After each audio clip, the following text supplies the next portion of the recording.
What is going on today, guys? Tomcat here, and welcome to a brand new video where we're going to be talking about exactly what you're going to need to run Forza Horizon 4 properly on PC. Now, I'm sure that you guys have seen the actual system requirements. Like, if you just, go and search Horizon 4 system requirements, they're out there. But the big thing that I wanted to talk about, and of course I'm going to cover the system requirements, but what I'm going to cover first is the fact that Horizon 4 has gotten a lot more love for the PC version than we've had before for a Horizon game. Horizon 3 played very well on PC, but whereas in Horizon 3, 60 FPS was kind of like a treat that we got as like a oh, this would be cool, here it is.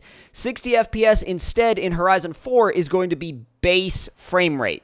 So with that being said, base frame rate being 60, they've said that they're able to really fill out what the game is capable of a lot more, and they really polish it because that's the frame rate that the game was targeted for in the first place.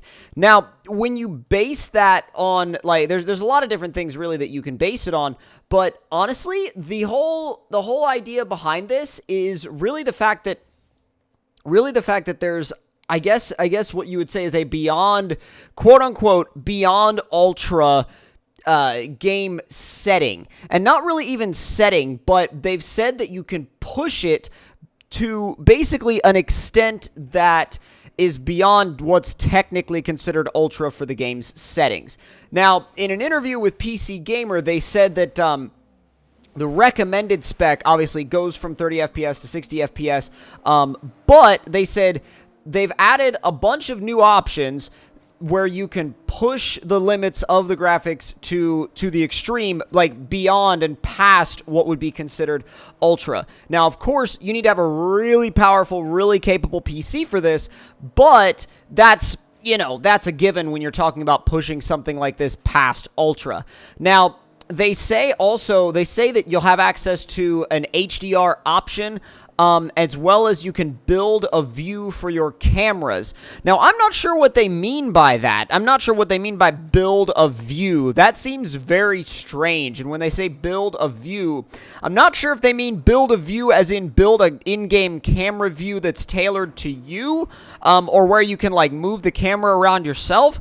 That would be really, really cool, and that would be really awesome. I just don't know if that's something that they would really be okay with doing, because honestly, you got to think, a lot of the camera angles in Forza are specifically designed to work in a specific way because of what areas of the car are rendered in that high of a detail. Now, of course, the cars in the game, yes, they are, the same quality as would be seen in basically Forza Vista and stuff like that. But still, when you look at some of the mods and stuff like that, you realize that there are areas that there are certain camera views that you can tell are meant to be like that, and once you get outside of the realm of that, things start to look a little bit wonky. But if this is something that's coming straight from the developers, I'm sure that it would be very polished, and I'm sure it would be very highly thought out and highly just basically nicely finished. And, considering that if it would be nicely finished, I see no problem with it. I see no problem with there being customizable camera views and stuff like that. But the only thing that I can see wrong with that, and it's not even wrong, it's just something I could see as being a side effect of it is console people that might get angry about it. But that's really the only thing that I can see there. And it seems like by doing this, they're not really restricting the game based on what the Xbox One X version can do, because I, for one, had a little bit of a concern that it was kind of going to be like, well, the PC version can only be so good because it's not allowed to be any better than the One X version, because it's still kind of like an Xbox-focused game. But really, you know, when you consider, like, take all things into account, it's really more of a Microsoft game at this point than it is a Xbox game. And I think that that's a really important point to reach because, you know, when you say, we all grew up saying, like, oh, this is an Xbox game, and oh, this is a PC game, and a Microsoft game always meant PC.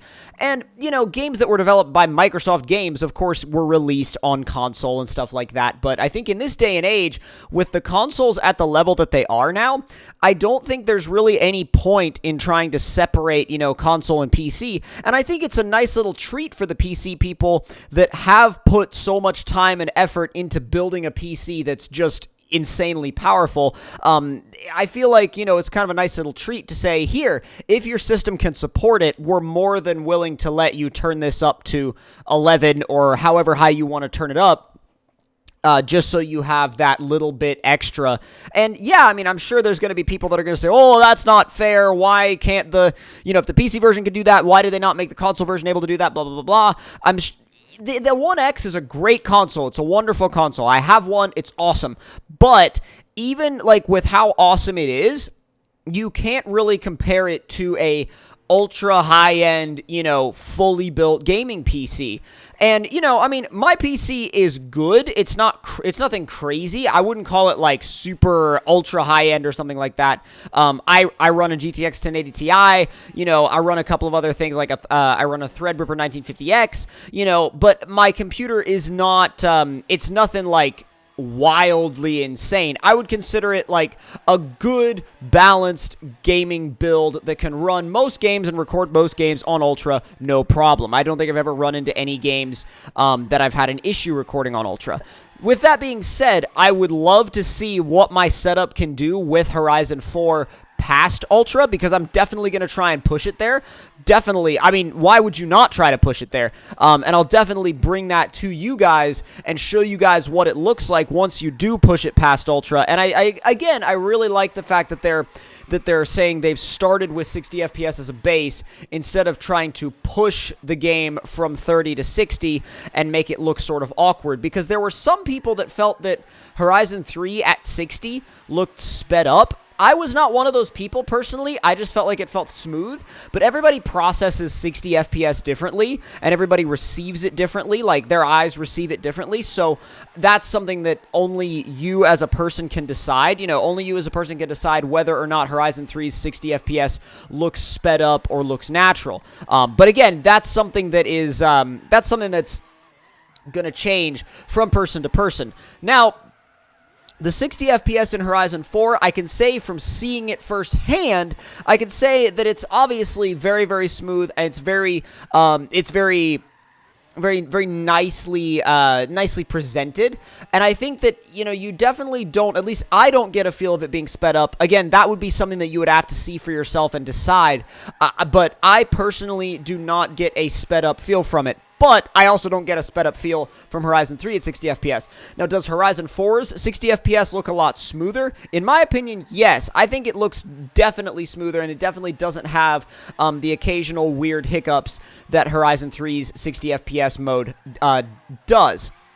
Now, also, I do want to add that they have said that they're also going to be improving the stability of the game, because while I have never had any crashing issues with Horizon 3 on PC, I know a lot of players have had issues with crashing, and it's definitely something that I think needs to be addressed. I mean, you see it on Reddit all the time. I see it in my comments, you know, in my Horizon 3 PC videos and stuff like that. I see it, and I think it's definitely something that they see it out there, and they're definitely doing something to fix it. So without any further ado, let's go ahead and go over the actual system requirements for Horizon 4, just in case you guys haven't seen them. And the minimum requirements are, and I'll go over, like, I'll just basically hit the main points real quick, and that is memory, 8 gigabytes RAM, 2 gigabytes video memory, minimum processor Intel i5 750 2.67 gigahertz, minimum graphics card NVIDIA GT 740 or NVIDIA GTX 650 or AMD R7 250X. Now, the recommended requirements are again 8 gigabytes of RAM, 4 gigabytes of video memory. Recommended processor is an Intel i5 4460 3.2 gigahertz, and recommended graphics cards are NVIDIA GTX 670 or NVIDIA GTX 1050 Ti, or sorry, just not even GTX, but NVIDIA 1050 Ti or AMD RX 560, and they say, note, a Windows PC built for recommended requirements should expect 1080p resolution running at 60 frames per second. So I don't think I should have any issues with my setup running past ultra settings, but we'll have to see once the game comes out what those actual settings look like and how stressful they are on the system. I personally, again, don't think I'll have any issue running it or recording it, but I will definitely keep you guys in the loop and up to date on what all of that stuff looks like the further along we get into the game.